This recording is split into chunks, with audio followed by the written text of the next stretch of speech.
The roaring engine of the small fishing boat was no match for the waves rising like dark specters around it. As the vessel lurched forward, a sudden metallic groan echoed, a sound no sailor wants to hear in open water. Within moments, the unthinkable happened. The boat capsized, hurling its lone occupant, Jake Harris, into the unforgiving sea. A day that began like any other. Jake Harris, a seasoned fisherman, had set out before dawn. The sun's first light kissed the horizon as he steered his small boat, the Seabreeze, toward a patch of open water he often fished. The day seemed promising, the weather forecast was clear, and the sea was calm, a perfect day for a haul. But the ocean is a fickle mistress. What started as a peaceful morning soon turned ominous. Dark clouds rolled in faster than anticipated, and the wind picked up, whipping the waves into frothy peaks. Jake decided to turn back, but the Seabreeze struggled against the mounting swells. As the storm intensified, Jake's radio crackled and went silent. He was on his own. Disaster strikes. A rogue wave struck with brutal force, flipping the Seabreeze like a toy. Jake barely had time to grab his life vest before he was plunged into the frigid water. Gasping for air, he surfaced to find the boat inverted, its hull bobbing in the waves like a lifeless carcass. Instinct took over. Jake clambered onto the upturned hull, gripping its slippery surface with trembling hands. The storm was unrelenting, rain slashing down and lightning illuminating the chaos. Each flash revealed the desolate expanse of water stretching endlessly around him. The first hours. The initial shock of the capsizing gave way to grim determination. Jake assessed his situation. He had no food, no water, and no way to signal for help. His only hope was to survive long enough for rescue teams to find him. Jake's survival training kicked in. He tied himself to the hull with a piece of rope he salvaged from the wreck, ensuring he wouldn't be swept away by the waves. His mind raced as he tried to recall everything he'd learned about surviving at sea. He knew dehydration would set in quickly under the harsh sun, and the salty spray made it worse. He tried to collect rainwater in his cupped hands during brief downpours, but the effort yielded little. Hunger gnawed at his stomach, but thirst was the more immediate threat. The ocean's relentless tests. As the hours dragged on, the sea seemed intent on testing Jake's resolve. The sun beat down mercilessly during the day, leaving him with cracked lips and blistered skin. At night, the cold seeped into his bones, making his muscles stiff and unresponsive. The real terror came when the predators arrived. Sharks. Their dorsal fins sliced through the water around the hull, circling like shadows of death. Jake clutched a broken piece of wood, his only weapon, and prayed he wouldn't have to use it. A flicker of hope. On the second day, Jake spotted a distant ship. Hope surged in his chest as he waved frantically, shouting until his voice was hoarse. But the vessel passed without noticing him, disappearing into the horizon. The disappointment was crushing, but Jake refused to give up. He began to focus on conserving energy, staying as still as possible during the hottest parts of the day and keeping his mind occupied by mentally retracing every detail of his life. The clock ticks on. As the 43rd hour approached, Jake was barely holding on. His body was weak, his mind foggy from dehydration and exhaustion. He began to hallucinate, seeing land where there was none and hearing voices that weren't there. But then, in the distance, a sound broke through his haze, the deep, resonant hum of an engine. Jake turned his head, barely able to muster the strength to lift his arm in a final, desperate wave. When the rescue boat's spotlight pierced the darkness, Jake Harris thought he was hallucinating again. His parched lips formed the word help, but no sound came out.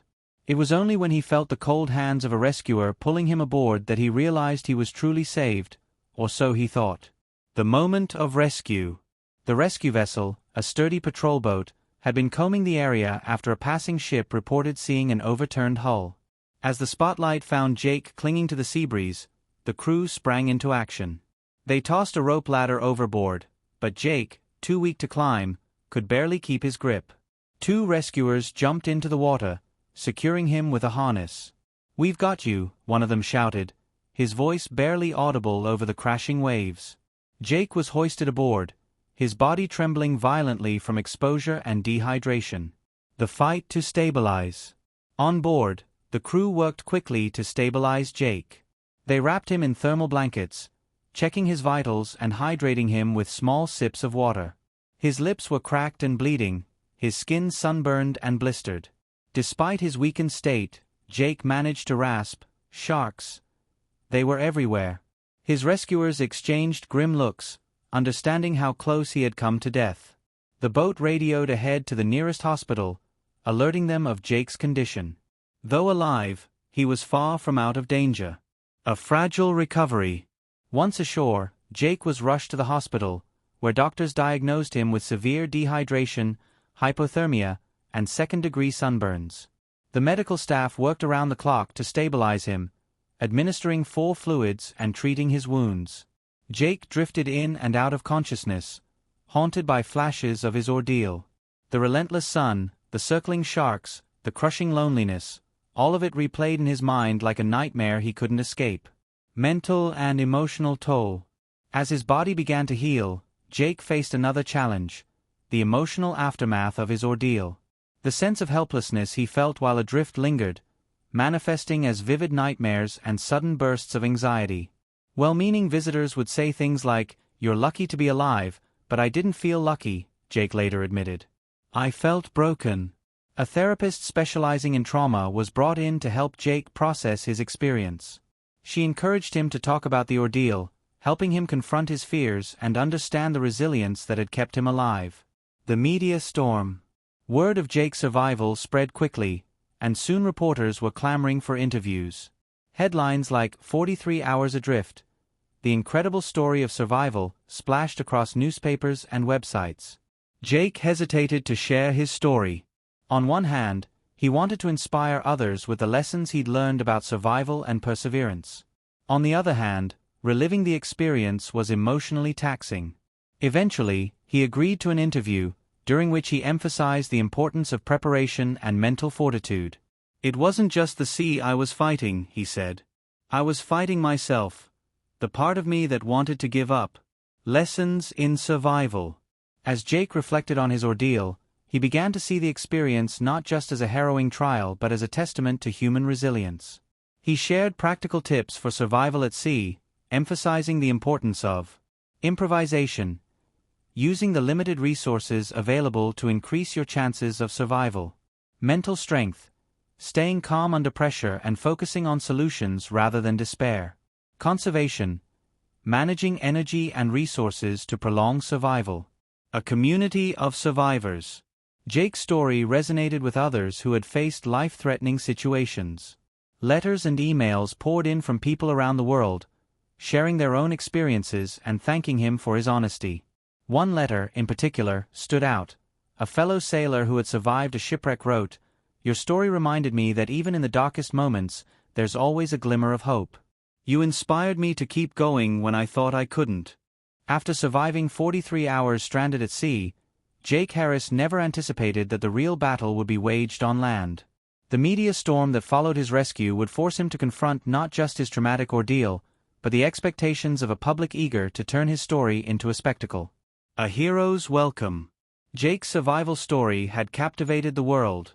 His return home was marked by a hero's welcome, but it felt more like a circus. As he stepped off the plane, reporters and photographers swarmed him, shouting questions and snapping pictures as if he were a celebrity. The attention was overwhelming. Jake had always been a private person, someone who preferred the quiet, peaceful rhythm of life at sea. But now, his face was plastered on every news outlet, his survival story shared millions of times across social media. "I didn't ask for this," Jake admitted in one of his first interviews. "I just want to move on with my life." But it wasn't that simple. The media frenzy was relentless, and the pressure mounted with each passing day. He found himself constantly surrounded by cameras, unable to find peace even in his own home. The burden of being a survivor. With the world watching, Jake began to feel the weight of his new title, Survivor. People expected him to offer advice, to be an example of strength. Every conversation seemed to circle back to his time at sea. But the truth was, Jake wasn't sure if he felt strong. Yes, he had survived, but the trauma of those 43 hours, of fighting the sea, the hunger and the isolation, still haunted him. The pressure of being the strong survivor took its toll. Jake started having trouble sleeping, and the nightmares were more vivid than ever. Every time he closed his eyes, he could still hear the sound of waves crashing and feel the weight of the storm. He found it difficult to talk about his experience without feeling as though he was reliving it.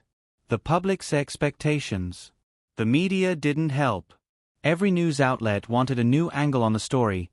How he survived, what kept him going, how he felt about the sharks circling his raft. Jake had expected sympathy, but what he got was a mix of fascination and pressure. The public wanted answers, and they wanted them now. The constant questioning began to grate on him. "You must feel like a hero," one reporter asked. "How did you really survive?" Another followed up, "What was the hardest part of those 43 hours?" Jake didn't know how to answer. What he wanted was peace. He wanted to forget the storm, the sharks, and the feeling of helplessness. Instead, he was forced to rehash it all, again and again. The impact on relationships. The media frenzy didn't just affect Jake, it also put a strain on his personal relationships. His friends and family watched helplessly as he was pulled into the whirlwind of interviews, press conferences, and appearances. His wife, Sarah, was particularly worried. She had been his anchor during his recovery, offering support when the trauma seemed unbearable. But now, with the constant demands of the press, she feared Jake was slipping away from her.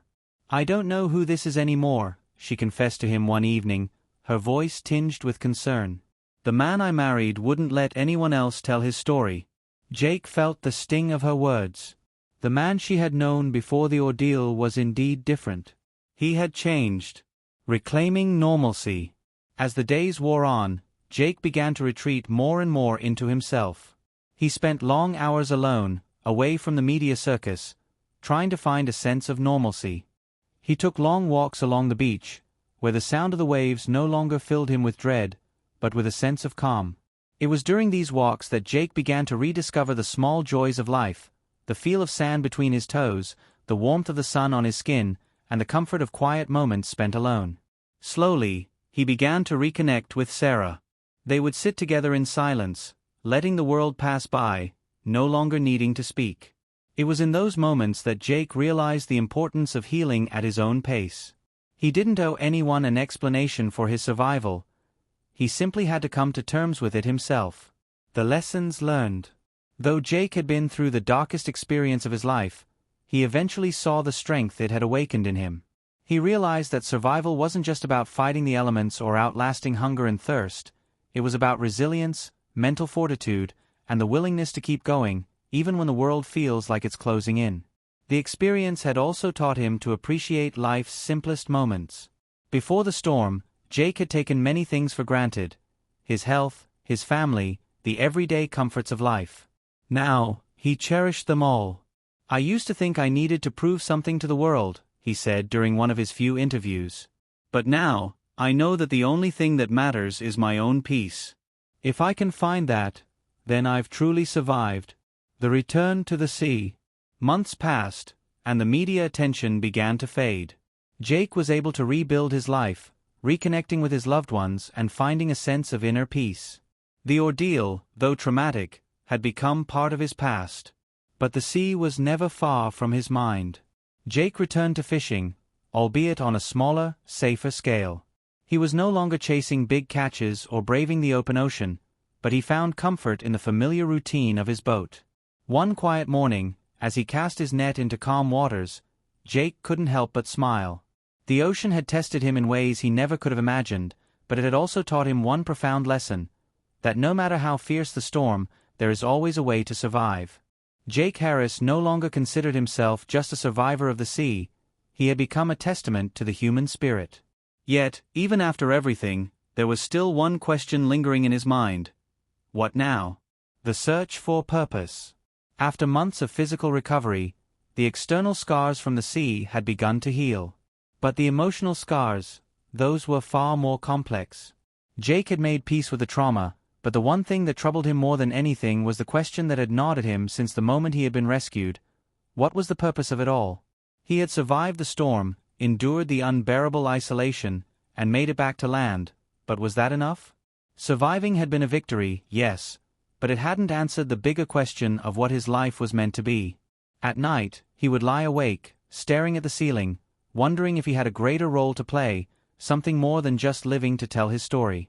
"I owe it to myself to find out," he finally said one evening as he sat with Sarah on the porch of their small coastal home. It had been a long time since he had spoken like this, with determination in his voice. Sarah gave him a soft smile, her eyes filled with understanding. The call to help others. In the months following his rescue, Jake began to realize that his story had the power to inspire and to help others. During a few of his interviews, he had spoken about mental resilience, the importance of never giving up, and the deep psychological battle he had fought in the ocean. These messages had resonated with many people, particularly those who had faced their own struggles. Jake received letters and messages from people around the world, thanking him for sharing his journey. They spoke of their own challenges, be it health battles, addiction, or personal loss, and how Jake's story gave them strength. "I never imagined that something so painful could become a source of hope for others," Jake confided to Sarah one evening. "I want to use my story to make a difference." With this newfound clarity, Jake decided to dedicate his life to helping others. He started speaking at local schools and community centers, sharing his survival story and the lessons he had learned about the importance of mental strength and perseverance. A new mission. Jake's message quickly began to spread, and soon he was invited to speak at larger events, including survival conferences, charity fundraisers, and even corporate workshops on resilience. His story, once confined to a few media reports, was now inspiring people on a global scale. At first, Jake found it surreal.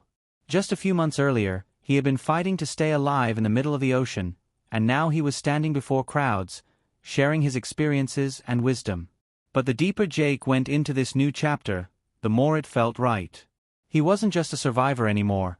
He was becoming a teacher, a guide for others who needed hope when it seemed all was lost. The role of therapy in recovery. In addition to public speaking, Jake took a significant step in his own recovery. He began therapy to address the deeper psychological scars he had carried with him from the ocean. Though he had already made peace with much of his trauma, therapy helped him understand the full scope of the mental toll the experience had taken. He learned that surviving the storm hadn't just been about physical endurance. It had been about facing his deepest fears and his own limitations. The ocean, in all its power, had stripped him down to his rawest self, forcing him to confront thoughts and feelings he had long buried. Through therapy, Jake began to explore these emotions in a safe environment. His therapist guided him to understand that his mental resilience wasn't just about getting through the tough moments, it was about accepting vulnerability, learning how to trust himself, and finding a way to embrace life again after all he had endured. The power of giving back. As Jake's work in the community grew, he also began to explore charitable avenues to give back to the people who had helped him. He had a particular interest in supporting mental health organizations, as he understood firsthand the importance of mental and emotional recovery after a life-altering experience. He partnered with a local charity that provided counseling and support for individuals who had faced trauma, including veterans, abuse survivors, and those struggling with addiction. Jake shared his story with their clients, offering them hope and encouragement. "It's all about perspective," Jake often told them. "I was in a place where I thought I might die. But the moment I let go of the fear of death, I realized that I had a chance to make it through. And once I did that, everything else changed." Through his involvement with the charity, Jake found new purpose. The simple act of helping others, of giving them the tools to overcome their own struggles, brought him a sense of fulfillment he hadn't expected. Reconnecting with nature. Jake's relationship with the sea had always been a complex one. The ocean had been both a source of beauty and terror for him. But as he continued his recovery and found a new sense of purpose, he also rediscovered his connection to the water in a way that didn't feel like a reminder of his trauma. Jake returned to sailing, but this time it was different. He no longer sought the thrill of survival or the adrenaline of fishing. Instead, he found peace in the gentle rocking of the boat, in the quiet rhythm of the water beneath him. He took Sarah out on weekend sailing trips, where they would enjoy the quiet solitude of the sea, far from the noise of the world. He marveled at the way the ocean had healed him, not by reminding him of his past suffering, but by offering him a place to find inner peace. "I'm not afraid anymore," Jake confessed to Sarah one evening, as they sat in the boat under the stars. "I'm finally at peace with it all. A future full of possibilities." Years passed, and Jake's life began to settle into a new rhythm. He continued his speaking engagements, offering wisdom to those who needed it. He worked with various organizations to spread awareness about mental health and resilience. And most importantly, he found balance between helping others, cherishing his family, and living his own life. Though his time stranded at sea would always be a part of him, it no longer defined him. He had become more than just a survivor. He had become a beacon of hope and a voice for those still struggling to find their way. Jake had survived not just the sea, but the journey back to himself. And in the end, he realized that surviving wasn't just about making it out alive, it was about finding a way to truly live. An unexpected call. One day, years after his rescue, Jake received an unexpected phone call. It was from the captain of the ship that had passed by during his ordeal. The captain had read Jake's book and wanted to meet him. As Jake sat across from the captain in a quiet cafe, he realized that the journey wasn't over. His survival had led him to new opportunities, new adventures, and new connections. And as he shook the captain's hand, Jake smiled, knowing that the road to redemption had no clear end. It was an ongoing journey, one that would continue to teach him about the fragility of life and the strength of the human spirit.